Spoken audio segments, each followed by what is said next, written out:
Over the past few years, there's been a reevaluation of violent revolutionary praxis by some intellectuals on the left. What is your position on the role of violence, in this case subjective violence, as opposed to symbolic or objective violence, in movements of liberation? Well, first of all, I'm not familiar with the revival, and I don't know exactly what's being advocated, but is what being advocated that we pick up our guns and overthrow the government? Or? Well, basically, some theorists have said that we should really look at the ethical implications of violence through the lens of, for example, the terror in France, and that it was justified what was done during that time period. Maybe it was done, maybe it was not done, but it was done by a government after the government was established, and it carried out a terror campaign, basically, against adversaries. Is that the situation we're in?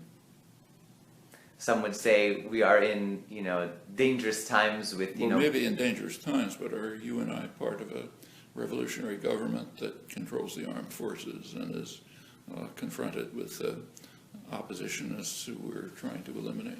We're not in that position, of course, at this Okay, moment. so then that analogy is irrelevant. Mm-hmm. Okay, so what is relevant?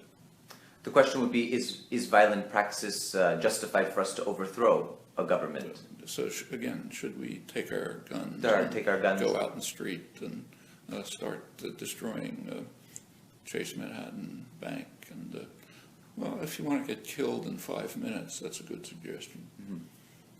Other than that, it has absolutely nothing to do with the world. So there's not even any point discussing. I mean, I think it's a crazy idea myself. Right. But that, quite apart from that, it's like asking, should we climb on an asteroid and attack the Earth? Oh, okay, maybe. I don't think it's a good idea, but why talk about it? So you think this sort of like 20th century revolutionary movements... It's not just 20th century. I mean, it's very rare occasions when you can even raise the question. Right. And we're not anywhere near those occasions. Right. If you want to raise the question about some abstract, in some philosophy seminar, okay, we can discuss it. So we can discuss, are there circumstances in which it might be justified to take up arms to overthrow a repressive government? Yeah, sure. For example, I was in favor of the conspirators who tried to kill Hitler. I think that was a good thing to do. I was in favor of the partisans who were resisting the Nazis. I think you give many cases in which resistance to oppression and terror and violence is justified. I'm not a pure pacifist, so I can imagine. However, I think it carries a very heavy burden of proof. I mean, the burden of proof is always on those who choose violence. Sometimes the burden can be met, in my opinion, but it's a heavy burden. And as I say, now we're in a philosophy seminar, unrelated to the real world. Right. Okay, but if we're talking about the real world, which is what I happen to care about, I don't see much point discussing it. So I don't know what the revival is that you're talking about. Right. There's, in conjunction, there's just been a renewed interest, for example, in the Jacobin legacy. There's been a lot of new writings on reevaluating the terror in defense of the terror, justifying the terror, justifying Robespierre and his vision of a new France, a revolutionary France, a sort of a secular France that was cut from what had happened previously in history. And so this is something, of course, that is promulgated by some in the left who have still connections with maybe 20th century communist experiments, this sort of Leninist vanguardism that came about. And what do you think is the legacy that we still face in the left of, for example, Jacobinism, Leninism, these sort of things? Well, they're quite different, first of all. In the case of Jacobinism, we could discuss it, but that's now we're back in a philosophy seminar, an interesting one at this time, unlike the other one, which was not interesting. So there's an interesting question as to what were the proper actions to have been taken in revolutionary France. I don't happen to agree with Robespierre's methods at all, but we could discuss it. Interesting historical discussion. Well, let's move to Leninism. Totally unrelated, no relation whatsoever. Leninism was, in my view, counter-revolutionary. It wasn't instituting communism. There was a popular revolution. In fact, there had been for years. And through 1917, it grew very substantially from February on. Lenin basically tried to take control of it. If you take a look at his writings in 1917, they went way to the left. April Theses, State and Revolution, the most radical things he ever wrote, almost anarchist. And my view is it was basically opportunism. I don't think he believes a word of it.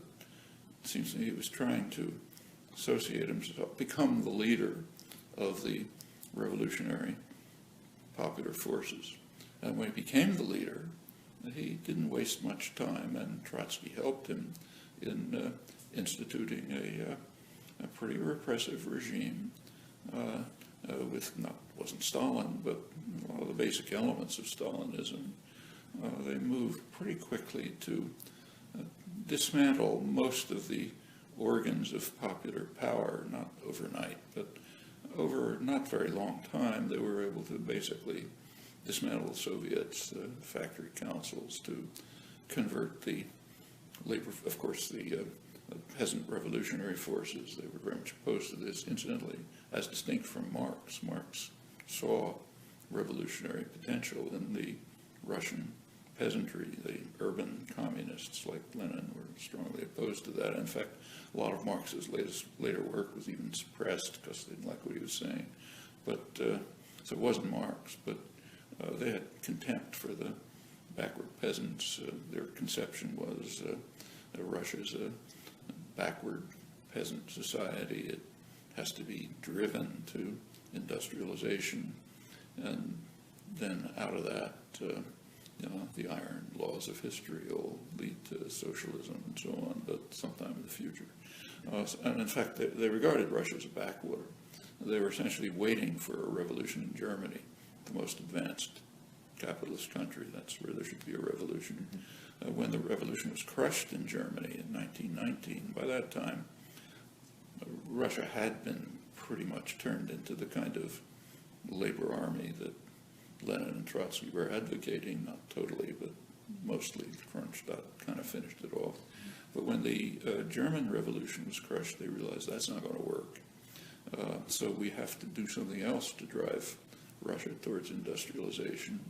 And shortly after that comes the new economic policy, which is essentially, let's introduce state capitalism, but with an iron fist, because we're going to drive them forward. And this is Lenin's vanguardism. It was sharply criticized back in the early years of the 20th century by Marxists.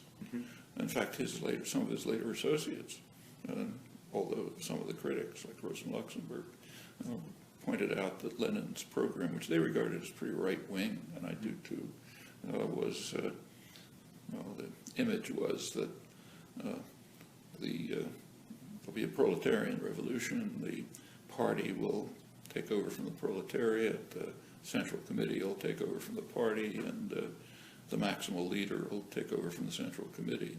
Yeah, pretty much what happened. Not precisely, but that's roughly what happened. And after that, the use of terror to defend the repressive, violent state has nothing to do with communism. In fact, I think this is one of the great blows to socialism in the 20th century was the Bolshevik Revolution. I mean, it called itself socialist, and the West called it socialist. In fact, that's one thing on which the world's two major propaganda systems agreed. The huge propaganda system in the West and the minor propaganda system in the East. And one of the few things on which they agreed was that this was socialism. The West propaganda system liked that because it's a way of defaming socialism. Right. Relating it to the what's going on in Russia, and the East, the Russian propaganda system liked it because they're trying to profit from the moral aura of socialism, which was quite real. So they kind of both agreed on that. And, when the world's major propaganda systems agree on something, it's kind of hard for people to extricate themselves from it. So by now it's a routine that was socialism, although it was very anti-socialist. I remember by the late 80s, when it was pretty clear the system was tottering, I was asked by a left journal, I won't mention it, to write an article on what I thought was going to happen when the system collapses. And I wrote an article in which I said, I think it'll be a small victory for socialism if the system collapses. They refused to publish it. Finally, it was published in an anarchist magazine, so that's how it appeared. But because they couldn't understand it. In fact, I read some of the same things in journals here, like The Nation, and they published it, but I don't think anybody understood it. Because this was socialism. How could you say this is anti-socialist? Well, my view is it's not much unique. The left Marxists had the same view. Right. People like Anton Pannekoek, Karl Korsch, others who, they got marginalized and eliminated because that's what happens to people who don't have guns. But I think they were right. The people who Lenin condemned as the ultra-left, the infantile ultra-leftists, I think they were basically right. Not in everything, but as were a lot of the anarchist critics. And early on, Bertrand Russell saw it pretty well early on. By 1920, it was unmistakable. Even earlier, I think even earlier. I wasn't alive then, but when I was 12 years old, that seemed pretty obvious to me. Mm-hmm. Do you think that within the coordinates of the entire Marxist tradition, there will always be this danger of going towards that edge? Well, I don't regard Lenin as part of the Marxist tradition, frankly. What the Marxist tradition is, who knows? Right. But it certainly wasn't Marx's position. I mentioned his belief that in the revolutionary potential of the Russian peasantry. There certainly is a hint of that in Lenin. After all, Marx had a lot of different views. Right. For example, he thought it might be possible to reach socialism by parliamentary means in the more bourgeois democratic societies. England was his model, of course. Didn't rule it out. And in fact, Marx didn't have very much to say about socialism or communism. Take a look at Marx's works. Very deep analytic critique of a variety of capitalism, capitalist markets, the properties, imperialism, and so on. But about the future society, a couple of scattered sentences. And I think, just my guess is, for good reasons. His picture was that, as I understand it, that when working people liberate themselves and can make their own decisions, they'll determine what kind of a society it'll be. He's not going to dictate it to them. I think that's a pretty wise stand, frankly. Do you think that the newer forms of, say, authoritarian capitalism, where authoritarian communism existed once, so for example in China, or maybe in Singapore, where it was a massive move against the left, and it instituted this sort of state capitalism, but very regimented. Do you think that that's the new danger that we face? It's a danger, and there are many dangers. Of course. But, I think it's a pretty rotten system, frankly. It does keep the streets clean, and, people get a good technical education and so on, very repressive. But I don't think it's admirable society by any means. Mm-hmm.